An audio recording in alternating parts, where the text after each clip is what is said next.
নমস্কার বন্ধুরা, স্বাগতাস ডায়েরিতে আপনাদের সবাইকে স্বাগত। আশা করি সবাই ভালো আছেন।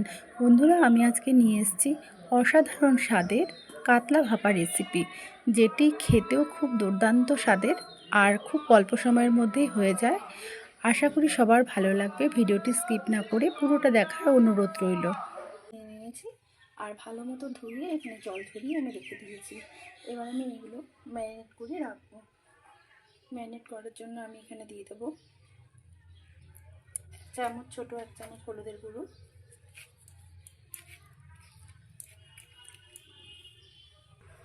আর দিয়ে দেবো 1/2 চামচের মতো লবণ দিয়ে আর হলুদ দিয়ে মাছগুলো ভালো করে মাখিয়ে নিতে হবে বেশ ঘষে ঘষে।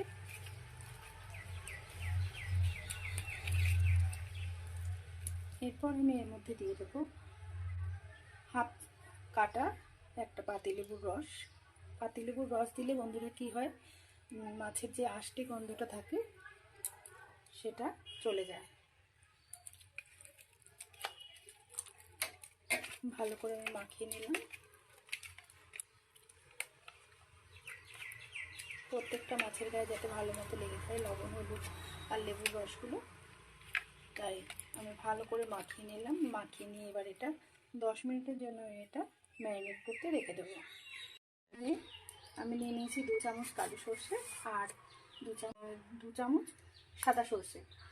সর্ষেগুলো আমি মিহি করে গুঁড়ো করে নিলাম। এবার এর মধ্যে আমি দিয়ে দেবো 4টে কাঁচা লঙ্কা আর পরিমাণ মতো লবণ। এবার আমি জল দিয়ে একটা মিহি পেস্ট বানিয়ে নেব।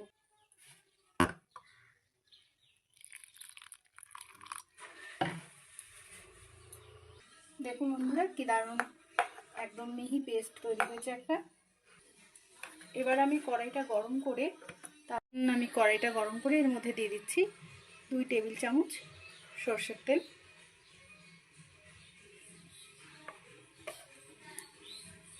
আর রান্নাটা করার জন্য আমার লাগছে কুচনো পেঁয়াজ, টমেটো পেস্ট আর রসুন। 7-8টা রসুন আমি থেতো করে নিয়েছি, একটু গ্রেটার দিয়ে গ্রেট করে নিয়েছি।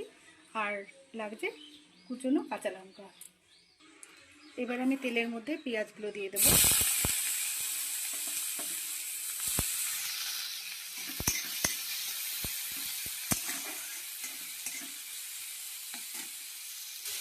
দিয়ে দেবো রসুন কুচিগুলো। রসুনের একটা সুন্দর ফ্লেভার আসবে।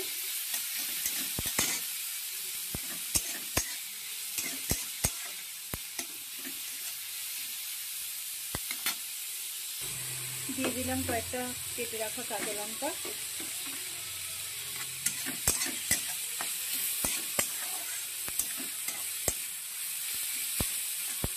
এবার দিয়ে দেবো আমি গ্রেট করে রাখা টমেটো বাটাটা।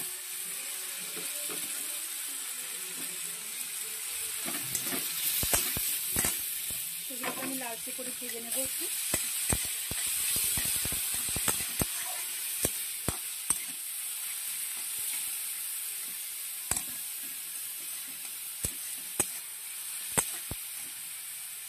লঙ্কা কীরকম রং, লালচে রং হয়ে গেছে আর ভাজা ভাজা হয়ে গেছে।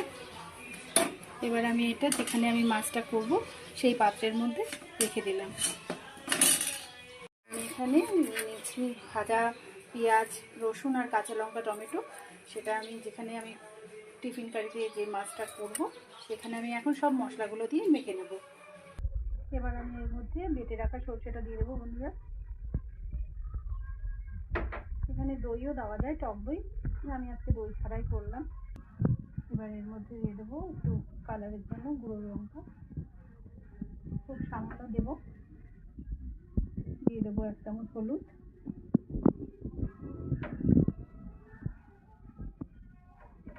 দিয়ে দেবো 1 চামচ জিরা গুঁড়ো, সামান্য পরিমাণে লবণ দিলাম।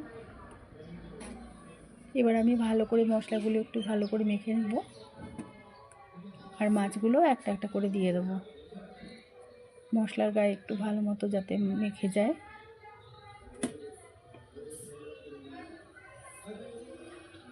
সব মাছগুলো একটা একটা দিয়ে দেবো। বন্ধুরা, আমার যে টিফিন কারিটা করছে সেটা একটু ছোট হয়ে গেছে, আপনারা একটু বড় সাইজের টিফিন কারি নেবেন। আমার মাছের পরিমাণটা একটু বেশি আছে সেজন্য। এবার আমি গরম জল বসিয়ে দিয়েছি। সর্ষের বাটিটা ধুয়ে আমি জলগুলো দিয়ে দিলাম মাছের মধ্যে, ভালো করে মাখিয়ে দিলাম যাতে সব মশলাগুলো মাছের ভেতরে ঢুকে যায়। এবার আমি ওপর থেকে দিয়ে দিলাম একটু কাঁচা সর্ষের তেল। বন্ধুরা, যে কোনো ভাপা মাছে কাঁচা সর্ষের তেল দিলে ফ্লেভারটা খুবই সুন্দর হয়। ভালো করে মাখিয়ে দিতে হবে। এবার আমি তার উপর দিয়ে কয়েকটা চেরা কাঁচা লঙ্কা দিয়ে দিলাম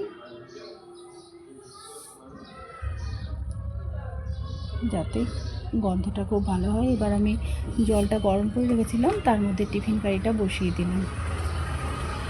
আমি টিফিন কারিটা বসিয়ে দেওয়ার পর ঢাকা দিয়ে দিলাম। ঢাকাটা এমনভাবে দিতে হবে যাতে ভেতরের ভেপারটা বেরিয়ে না যায়। বন্ধুরা, মাছটা আমি 20 থেকে 25 মিনিটের মতো রান্না করলাম। এবার এটাকে নামিয়ে ঠান্ডা হতে দেবো 10 মিনিটের জন্য। বন্ধুরা, আমি ঢাকনাটাকে 10 মিনিট পর খুলে দেখলাম, আর এত সুন্দর কালার এসছে, আর মাছগুলো একদম সফট হয়ে গেছে, ভালো করে কুকড হয়েছে। ভিডিওটা ভালো লাগলে লাইক, কমেন্ট আর শেয়ার করবেন। আর আমার চ্যানেলে যদি কোনো বন্ধু নতুন হয়ে থাকেন, সাবস্ক্রাইব করার অনুরোধ রইল। ভিডিওটি দেখার জন্য অনেক অনেক ধন্যবাদ।